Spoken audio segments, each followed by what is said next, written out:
Engineering कर रहे हो और सोच रहे हो इसके बाद प्राइवेट जॉब में जाए या सरकारी नौकरी। गवर्नमेंट जॉब्स में भी इसरो, डीआरडीओ, पीएसयूज बहुत सारे ऑप्शन हैं, लेकिन इनमें से आपके इंजीनियरिंग ब्रांच के लिए कौन सा बेस्ट ऑप्शन है। आज की वीडियो में मैं आपको बताऊंगी टॉप गवर्नमेंट जॉब्स जहाँ पे इंजीनियर्स की सबसे ज्यादा डिमांड है और हाई सैलरी पैकेजेस भी।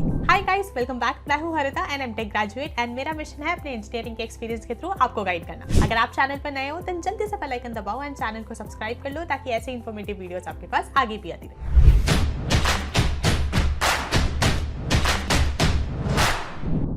To get free career counseling, check the link in description box and pin the comment below.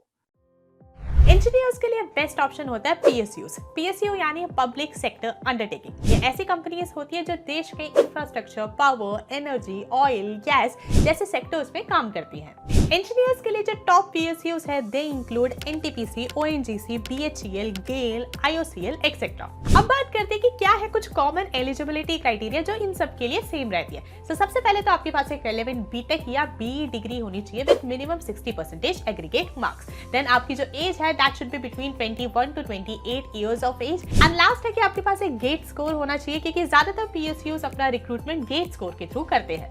Salary की अगर बात करी जाए तो वो रेंज करता है बिटवीन 10 to 14 LPA एंड इसी के साथ आपको मिलते हैं काफी सारे बोनसेस एंड अलाउंसेस। पीएसयूज के लिए एक प्रो टिप ये रहेगी कि अगर आप अपने सेकंड या थर्ड ईयर में है देन अभी से गेट की प्रिपरेशन स्टार्ट कर दो क्योंकि यहाँ पे जो कंपटीशन है वो काफी ज्यादा हाई रहता है। सेकंड आता है ISRO and DRDO which are basically your space and defence related jobs. ISRO की अगर बात करें तो it is Indian Space Research Organisation. India का एक प्रीमियम स्पेस एजेंसी है जो satellites, launch vehicles, Mars mission जैसे एम्बिशियस प्रोजेक्ट्स पर काम करता है। डीआरडीओ यानी Defence Research and Development Organisation देश के डिफेंस टेक्नोलॉजी पे काम करता है। मिसाइल्स हुए, radars, AI system, drones, futuristic weapons, इन सभी पर यहाँ पे रिसर्च होती है। एलिजिबिलिटी क्राइटेरिया की अगर बात करें तो you should have a B और B Tech degree with a minimum of 65% marks in a relevant stream जैसे सीएसई, ईसीई, मैकेनिक्स एक्सेट्रा। इसी के साथ यहाँ पे एज लिमिट भी रहती है। You should be maximum of 28 years of age, but अगर आप रिजर्व कैटेगरी से बिलोंग करते हो तो आपको थोड़ा रिलैक्सेशन प्रोवाइड करा जाता है। सैलरी की अगर बात करें तो वो रेंज करता है between 8 to 12 LPA for the beginners.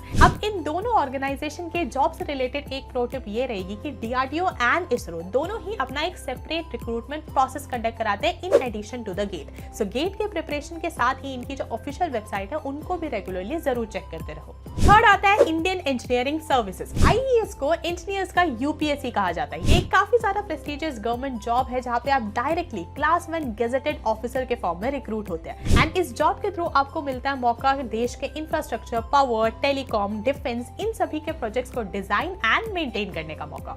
Eligibility criteria की अगर बात करें तो you should have a BTech degree in a relevant stream such as civil, mechanical, EC, electrical etcetera. Age limit भी यहाँ पे रहती है। You should be between 21 to 30 years of age and ध्यान रहे ये एग्जाम हर साल यूपीएससी द्वारा कंडक्ट कराया जाता है। सैलरी रेंज की अगर बात करी जाए तो वो रहती है बिटवीन 12 to 18 LPA। प्रिपरेशन के लिए एक प्रो टिप ये रहेगी कि अपने थर्ड ईयर से ही technical concepts plus GATE level PCM concepts पर अच्छे से फोकस करो। एक अच्छी चीज ये है कि आईईएस एंड गेट का जो सिलेबस है वो काफी ज्यादा सिमिलर है तो आप दोनों के लिए एक साथ प्रिपेयर कर सकते हैं। अब फोर्थ ऑप्शन उन स्टूडेंट्स के लिए जो नॉन टेक्निकल ऑप्शंस खोज रहे हैं, आपके लिए है एसएससी एंड बैंकिंग जॉब्स।